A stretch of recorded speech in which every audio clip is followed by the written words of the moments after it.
Olá, tudo bem? No capítulo 11, nós estudamos as duas testemunhas. Nós verificamos acerca de um período profético de 1260 anos. E agora no capítulo 12, novamente veremos esse período. Só que agora nós teremos alguns elementos a mais. Nós temos uma mulher vestida de sol. Nós temos um dragão. Nós temos estrelas caindo do céu. Está preparado? Então vamos lá.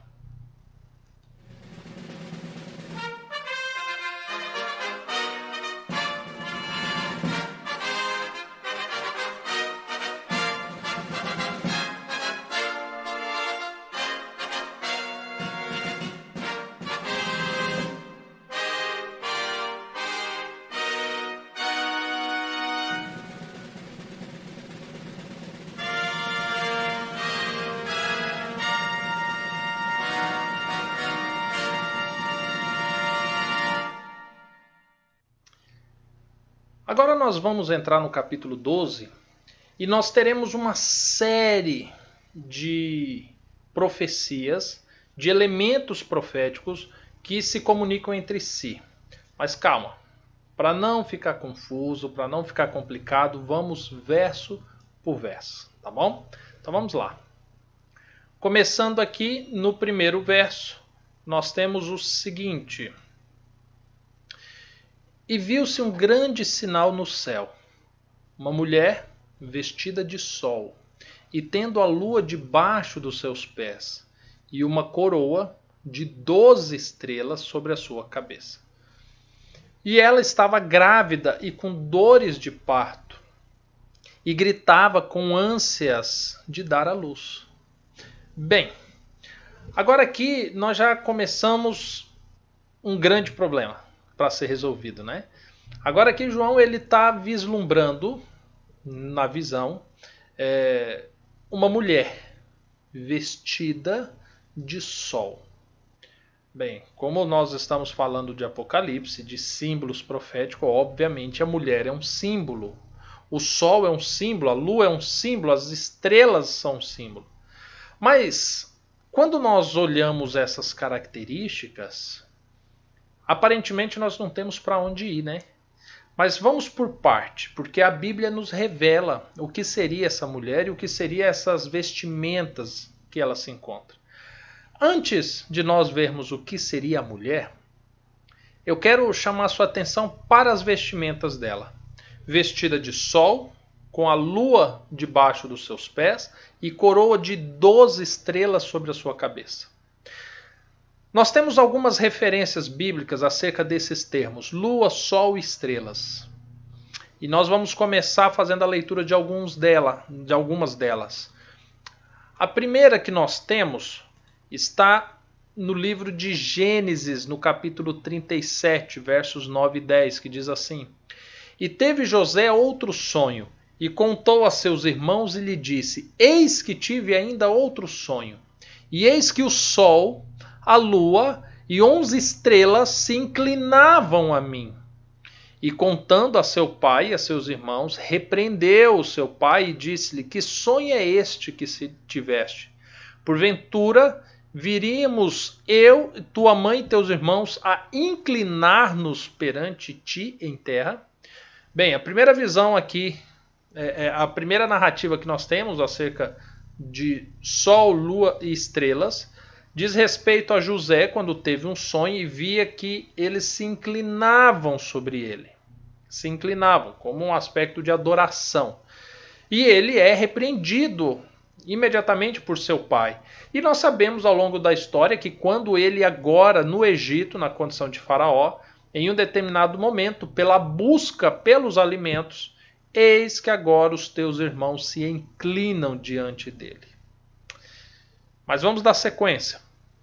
Outra referência que nós temos está em Deuteronômio, no capítulo 4, verso 19, que diz assim: É uma ordem de Deus dizendo: Não levante os teus olhos aos céus e veja o sol, a lua e as estrelas, todo o exército dos céus, e sejas impelido a que te inclines perante eles. E sirvai aqueles que o Senhor teu Deus repartiu a todos os povos de todos os céus. O que acontece aqui agora? Agora nós temos uma ordem de Deus dizendo assim, olha, quanto ao sol, lua e estrelas, não seja impelido a adorá-lo, a se inclinar.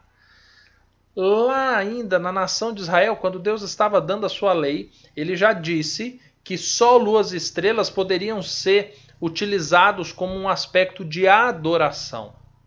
E ele advertiu que não deveriam ser impelidos a isso. Agora, é importante nós lembrarmos, por exemplo, que já havia adoração ao sol, à lua, às estrelas, porque quando em Deuteronômio capítulo 4, 19, ali Deus está lavrando leis para o seu povo, esse povo ele havia sido retirado do Egito, onde havia sim adorações a deuses que se diziam sol, luas e estrelas. Mas calma, ainda está confuso. Nós vamos ler mais alguns versos que vai ficar bem claro a respeito disso. Em 2 Reis, no capítulo 23, verso 5, nós temos assim: eis que um novo rei em Israel, toma conta e agora está convertendo a nação para Deus. E aí o verso narra assim: e também destituiu os sacerdotes que os reis de Judá estabeleceram para incensarem sobre os altos nas cidades de Judá e ao redor de Jerusalém, como também os que queimavam incenso a Baal, ao sol, à lua, aos planetas e a todo o exército dos céus, ou seja, as estrelas. Agora aqui nós vemos que em um determinado momento a nação de Judá, a nação de Israel, se inclinou a adorar outros deuses, a adorar Baal e a adorar sol, lua e estrelas. Vamos dando sequência? Olha só o que mais diz aqui. Agora, quando nós já vamos para o livro do profeta Isaías, agora nós temos algumas referências diferentes a respeito disso. Nós vimos até 2 Reis que a referência, sempre no mesmo verso, sempre relacionada à adoração, sol, luas e estrelas, diz respeito a uma religião, a um sistema religioso, a uma forma pagã de adoração. E então Deus advertiu em Deuteronômio. Em 2 Reis nós vemos a narrativa de um rei que agora está restituindo a nação, está convertendo a nação a andar nos caminhos do Senhor, que destruiu os altares de adoração ao sol, à lua e às estrelas. E agora nós começamos algumas narrativas proféticas acerca do tempo do fim. E acerca de um sistema pagão de adoração que começou lá atrás e que nós vamos ver lá na frente também. E olha o que diz em Isaías capítulo 13, verso 9 a 11. E eis que vem o dia do Senhor, horrendo, com furor e ira ardente, para pôr a terra em assolação e dela destruir os pecadores. Porque as estrelas do céu e as suas constelações não darão a sua luz. O sol se escurecerá ao nascer e a lua não resplandecerá com a sua luz. E visitarei sobre o mundo a maldade e sobre os ímpios a sua iniquidade, e farei cessar a arrogância dos atrevidos e abaterei soberba dos tiranos. Bem, aqui nós temos uma narrativa que quando nós lermos somente o verso 10, a impressão que temos é de algo literal. Mas quando nós lemos o verso 9 e o verso 11, trata-se de espiritualidade. O profeta Isaías começa falando do dia do Senhor com o propósito de destruir pecadores e será um dia terrível. No verso 11, agora fala sobre Deus visitar a maldade do mundo, sobre trazer justiça aos atos dos ímpios e agora abater toda a soberba dos tiranos.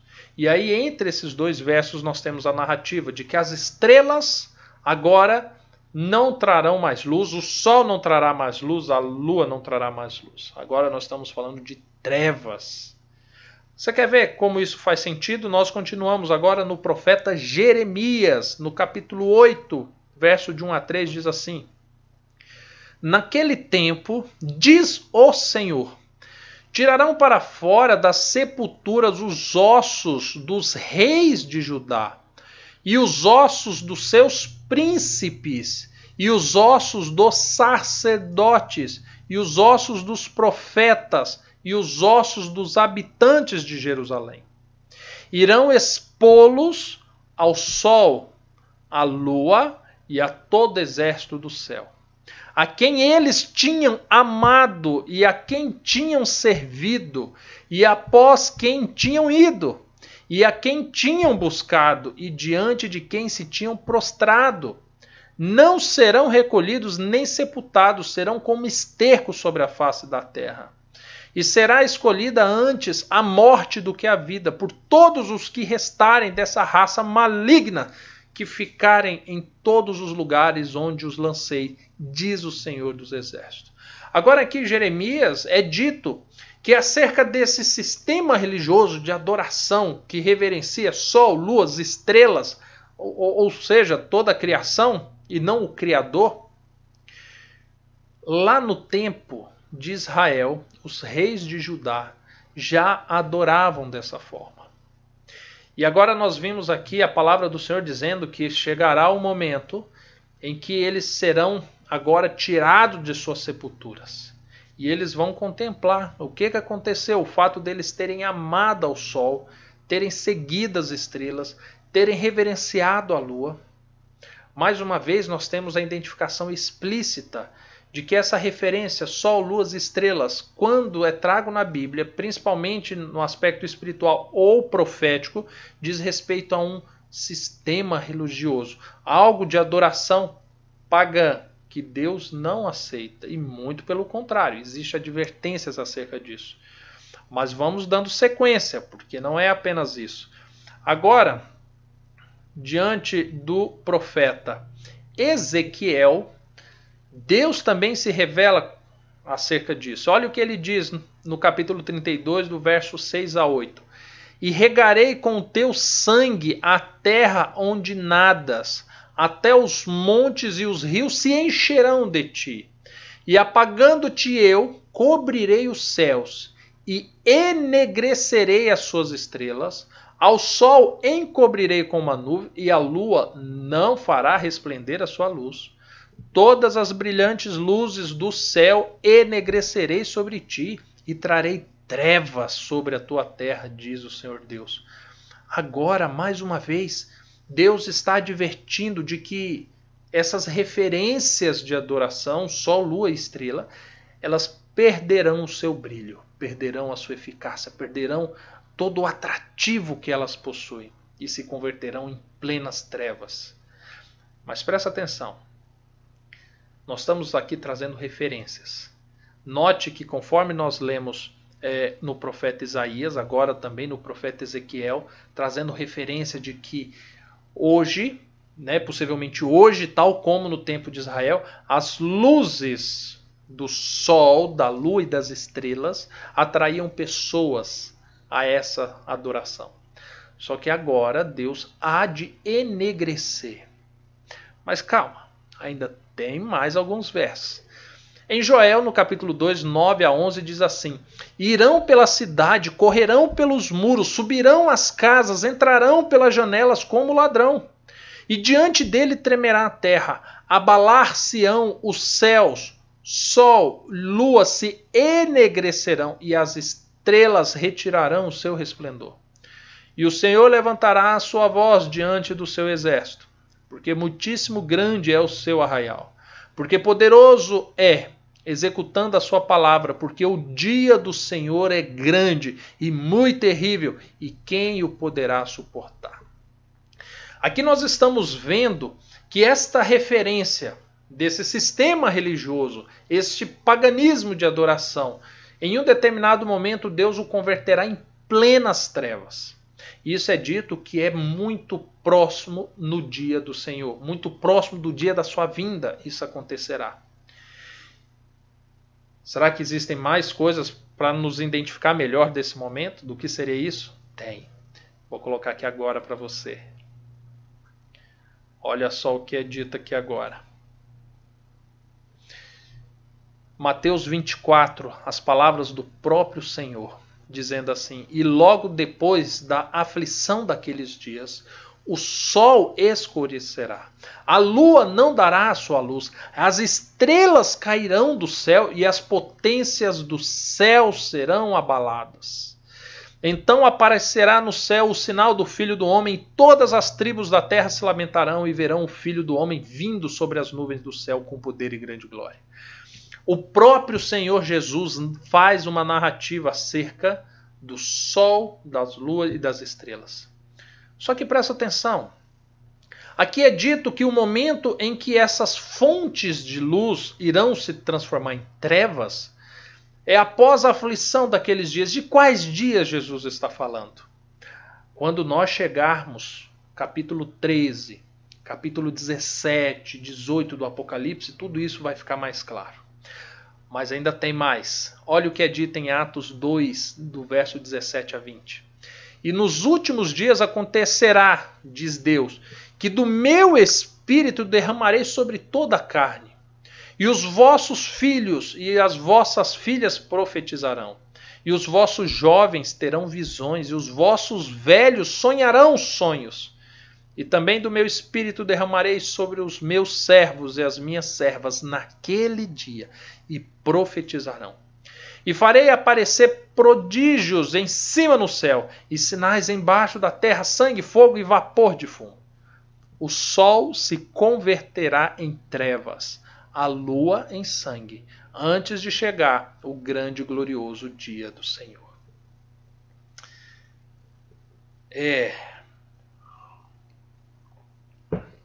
Percebemos por todos esses versos que a referência de sol, lua e estrelas é uma referência pagã, de adoração. Algo que traz uma falsa luz espiritual ao mundo. E olha, não se trata de algo recente, não se trata de algo dos últimos dias, é algo que vem lá do Egito de muito tempo atrás.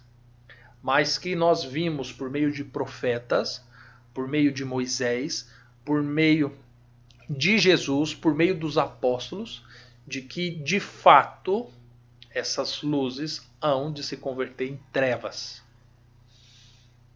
Agora olha que interessante, quando nós vamos para o livro do Apocalipse, nós temos de fato algumas referências acerca disso. No capítulo 6, verso 12 e 13 é dito assim: havendo aberto o sexto selo, olhei, e eis que houve um grande tremor de terra.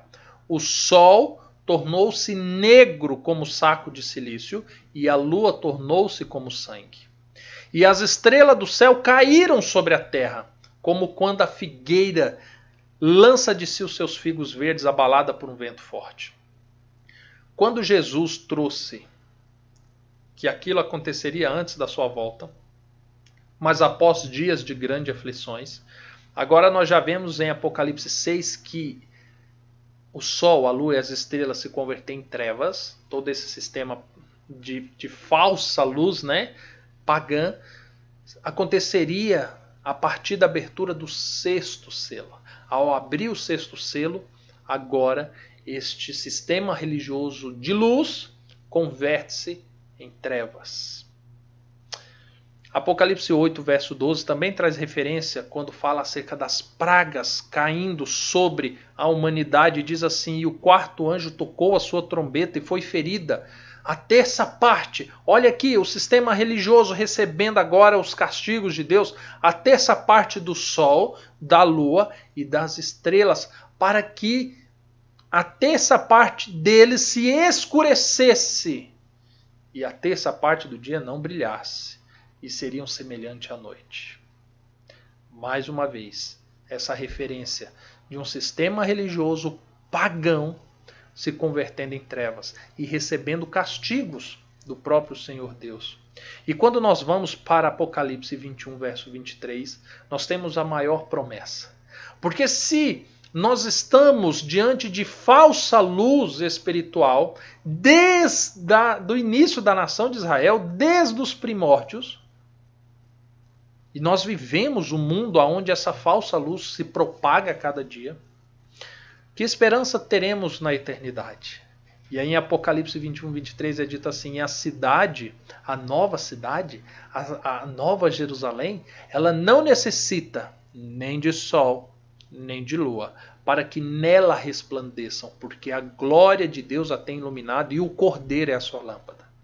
Existe a promessa de que um dia será possível toda e qualquer pessoa se achegar a Deus diretamente, sem a contaminação de um sistema religioso pagão, que conduz as pessoas a uma falsa luz. Mas afinal de contas, o que seria essa falsa luz? Como que nós vemos isso na história? Será que o Apocalipse dá nome a isso? Sim, dá nome. E nós veremos nos próximos versos. Agora que nós vimos que as vestes da mulher trata-se de vestes de um falso sistema de adoração, agora nós temos também uma outra situação. É dito que essa mulher estava com dores de parto. Dores de parto. Essa mulher daria a luz. Mas a luz a quem? E que mulher é essa? Será que você já conseguiu identificar que mulher é essa? A Bíblia fala. E daqui a pouco nós vamos ver que mulher é essa. Que mulher é essa? O verso 3 diz assim, e viu-se outro sinal no céu. O primeiro sinal foi a mulher, vestida de sol, com os seus pés sobre a lua, e 12 estrelas sobre a sua cabeça.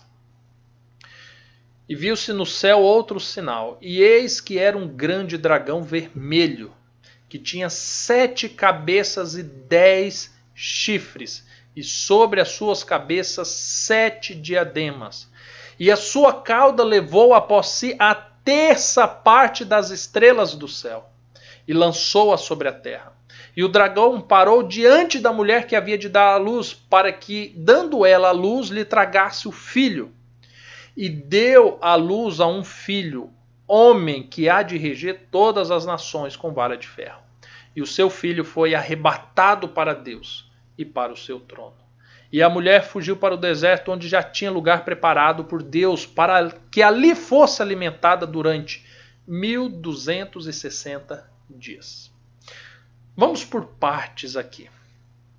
Quando nós falamos acerca da mulher, eu já quero dizer para você, mulher trata-se de cidade, estado ou nação. Diego, de onde você tirou isso? Calma, eu já vou te passar o verso bíblico que diz a respeito disso. E nós vimos que esta cidade ia dar luz a um homem, a um varão, que iria reger todas as nações. E que ele seria arrebatado para Deus, para o seu trono. Quem é este varão? Jesus. Só que agora começa tudo a ficar mais claro. Porque presta atenção. Jesus nasceu aonde? Na nação de Israel. Agora, quando nós olhamos para a nação de Israel, nós vemos que a nação de Israel havia pelo menos 3 tipos de poderes na sua organização. Ela tinha rei, ela tinha sacerdotes, né, das tribos dos levitas, e ela tinha os patriarcas de cada tribo. Então, nós tínhamos o poder maior, que era o rei. Nós tínhamos o poder secundário, que era o poder religioso, o sacerdote, sumo sacerdote da nação, e nós tínhamos os patriarcas. Um rei, um sumo sacerdote e 12 tribos de Israel.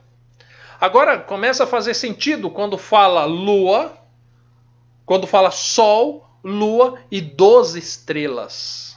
12 estrelas. Mas agora que nós começamos a entender essa linguagem profética acerca da mulher, vamos buscar entender o do dragão que aparece. Porque agora apareceu um dragão e traz outras referências. Um dragão que tinha 7 cabeças, tinha 10 chifres e 10 nomes diferentes. E que com a sua cauda arrastou uma terça parte das estrelas dos céus. Agora olha que situação interessante.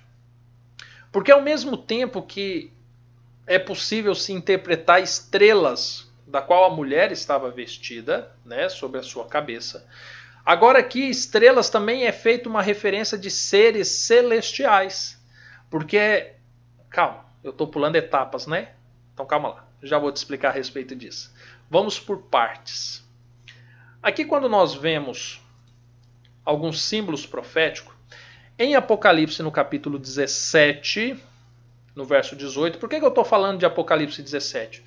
Porque esse conjunto de profecias começa agora no capítulo 12, passa pelo capítulo 13 e acaba no capítulo 17. Então o que acontece? Nós temos algumas respostas vindas do capítulo 17. Quando fala de mulher, em Apocalipse 17, 18, é dito assim: a mulher que vistes é uma grande cidade que reina sobre os reis da terra. Uma grande cidade. Talvez você pense assim, Diego, então essa grande cidade era Jerusalém? Mas era Jerusalém e é Jerusalém até hoje? Ou será que essa cidade mudou a sua capital? Será que essa cidade sofreu alterações? Nós vamos ver a respeito disso. Quando nós falamos das cabeças, 7 cabeças, em Apocalipse 17, de 9 a 11, também é trago essa resposta. E é dito assim, aqui o sentido que tem sabedoria. 7 cabeças são 7 montes, sobre as quais a mulher está assentada. Agora identifica que esta cidade, ela tem uma localização geográfica. E trago referências de montes. Então é uma cidade que está em uma planície diante de 7 montes. Que montes são esses? Que cidade é essa? Calma, nós vamos pegar mais referências em Apocalipse 13 e 17 para responder isso. E é dito assim, e são também 7 reis. 7 reis. 5 já caíram, um existe e o outro ainda não é vindo. E quando vier, convém que dure um pouco de tempo.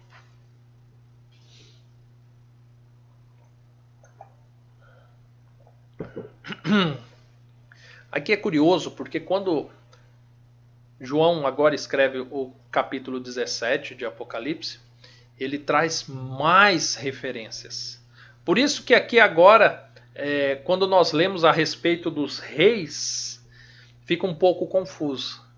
Mas nós estamos trazendo elementos para identificar quem é essa mulher, quem é esse dragão, e o que ele fez, e o que ele fará. E aqui é dito que a besta, agora já traz a referência de um animal espantoso, que era e já não é, ela é também o 8º rei, e é do 7 e vai à perdição. Calma, isso aqui parece um pouco confuso, mas quando chegarmos no capítulo 17, nós já teremos elementos suficientes para transformar isso em algo claríssimo, tá? Então não se preocupe.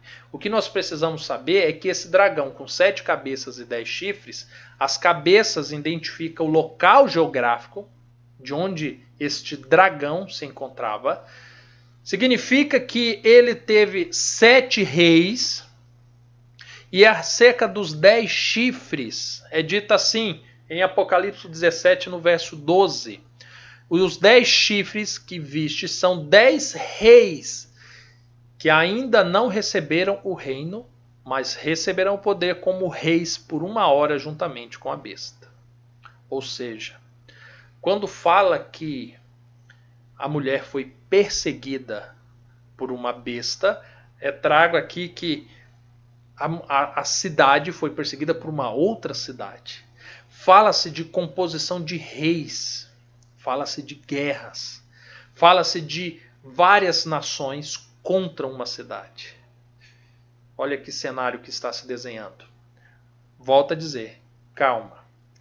Todo esse cenário vai estar completo quando chegarmos em Apocalipse 17. Que aí nós vamos pegar todos os elementos que é trago aqui no capítulo 12, que é trago no capítulo 13, que é trago no capítulo 17 e que é trago também em Daniel no capítulo 7. E então nós teremos todo o cenário preparado. Mas vamos dar sequência.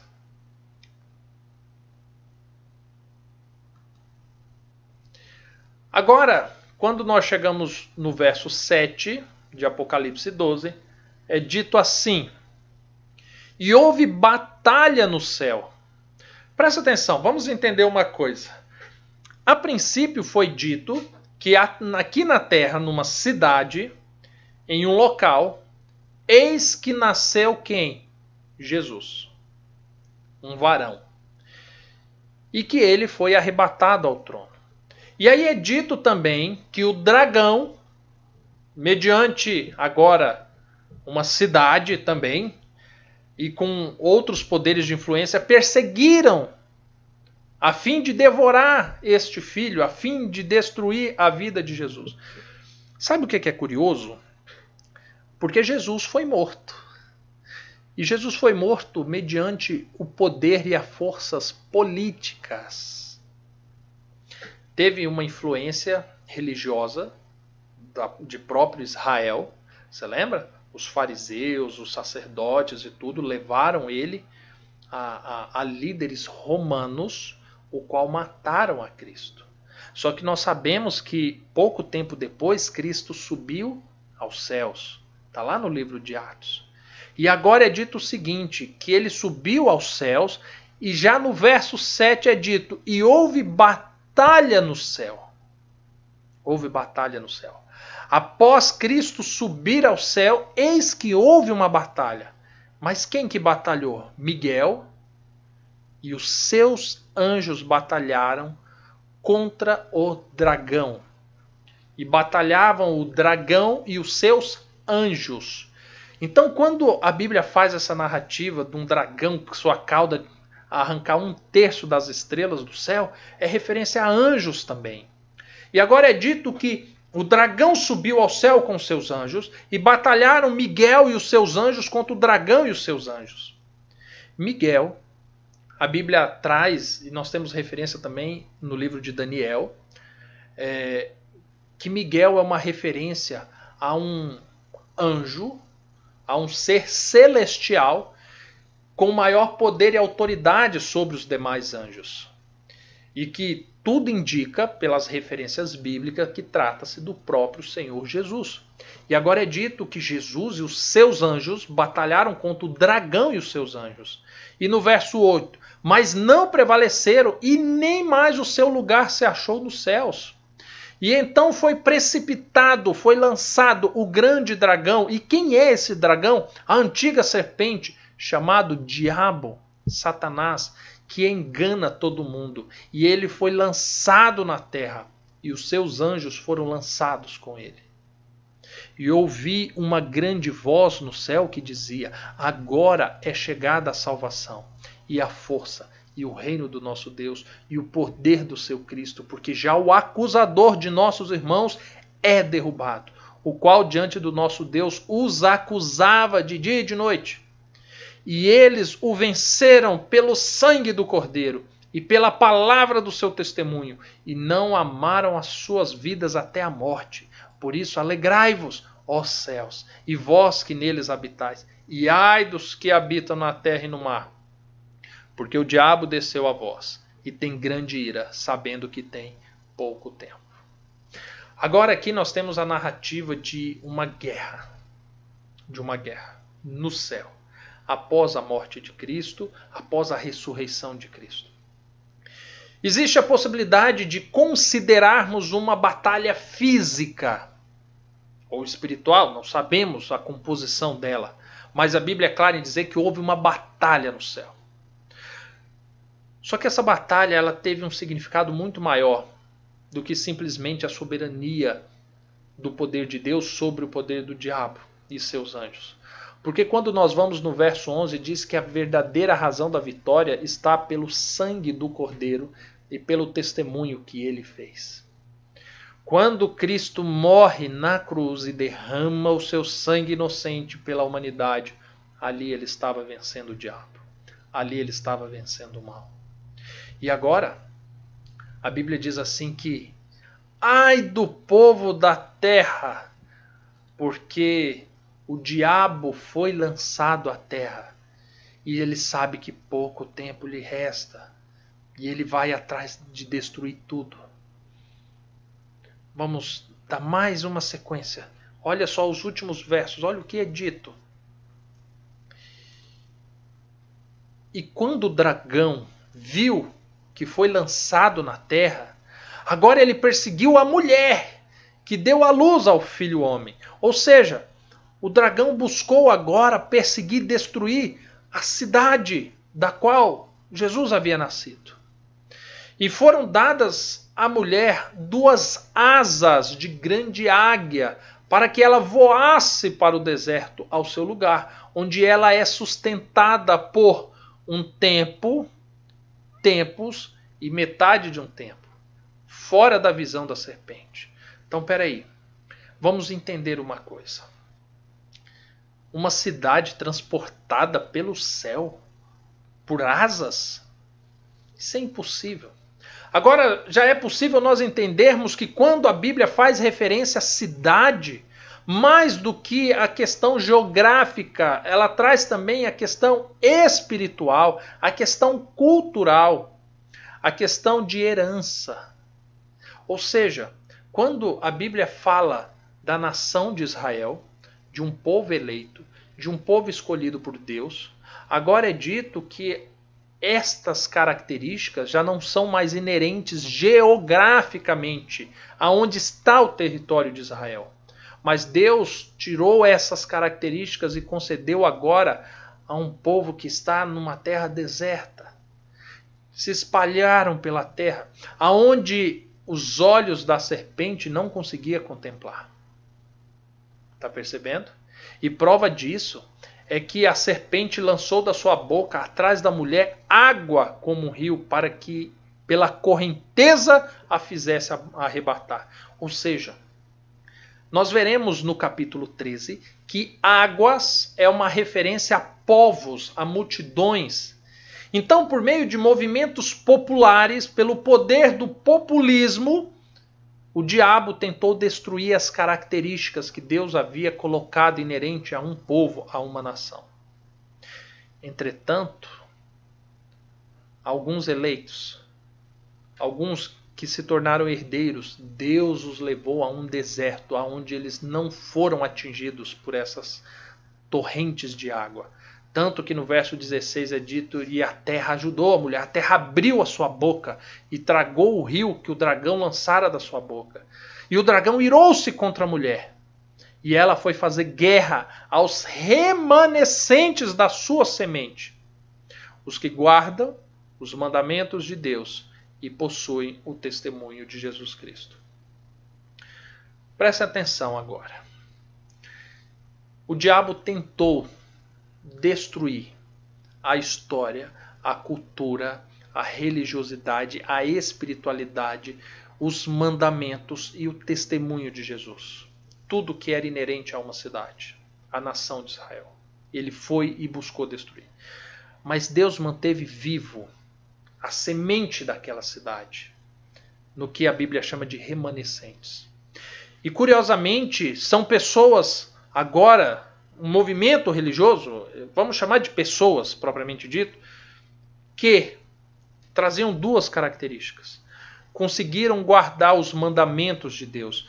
Em Apocalipse 11 nós vemos 2 aspectos de testemunhas. Tudo aquilo que diz respeito à primeira aliança e segunda aliança, Novo Testamento e o Velho Testamento. Tudo aquilo que dizia respeito aos mandamentos de Deus acerca, por meio dos seus profetas, desde Gênesis até Malaquias. E agora também possuem o testemunho de Cristo. Nós temos tudo isso relatado de Mateus, Apocalipse. Agora, eis que a semente daquela mulher está vivo, está sobre o mundo. E agora o diabo busca ir a destruir a esses. Que caça, que saca do diabo para destruir tudo aquilo que Deus criou. E nós vimos aqui em Apocalipse 12 que aquela mulher, com essas referências de eleição, que aquela cidade que Deus construiu, cuidou, a fim de tornar a sua cidade, o teu povo, ela acabou. Num período que a Bíblia diz em Apocalipse 12, verso 14, por um tempo, tempos e metade de um tempo, acabou-se a referência daquela cidade. Nós vimos em Apocalipse, no capítulo 11, a referência de tempo, tempos e metade de um tempo, que trata-se de um período profético de 1260 dias, conforme você pode ver aqui embaixo, que é a mesma referência profética utilizada em Daniel 7:25, em Daniel 12, verso 7, em Apocalipse 12, verso 14, que equivale também a 1260 dias, que são 3 ciclos de tempo e meio, conforme está em Apocalipse 11, verso 9 e também no verso 11. 1260 dias, conforme está em Apocalipse 11, verso 3 e no Apocalipse 12, verso 6. E lá em cima, 42 meses, também equivalência a 3 anos e meio, conforme está em Apocalipse 11, verso 2 e Apocalipse 13, verso 5. Então, por este período de tempo, o diabo buscou destruir o povo de Deus, a nação de Deus e a semente, aqueles que se chamam remanescentes do povo de Deus, que é justamente aqueles que possuem o testemunho, que guardam os mandamentos de Deus acerca do primeiro testemunho que nós vimos no Apocalipse 11 e guardam o segundo testemunho, que é o testemunho de Cristo Jesus. Ou seja, embora não exista mais a identificação geográfica de onde se encontra o povo de Deus, é sabido que eles estão espalhados pelo mundo. E eles possuem características. Eles guardam os mandamentos de Deus, tudo aquilo que Deus ordenou, e guardam também o testemunho de Jesus. São cristãos completos. E a esses o diabo busca destruir. Eu espero que o estudo de hoje tenha elucidado muita coisa em sua mente. Mas eu sei também que muitas informações precisam ser trazidas até você para você compreender completamente o capítulo 12. E isso acontecerá no capítulo 13 e no capítulo 17. Então, tenha calma. Você vai obter todas as respostas que você está procurando. E eu te encontro no próximo estudo. Até mais, tchau, tchau.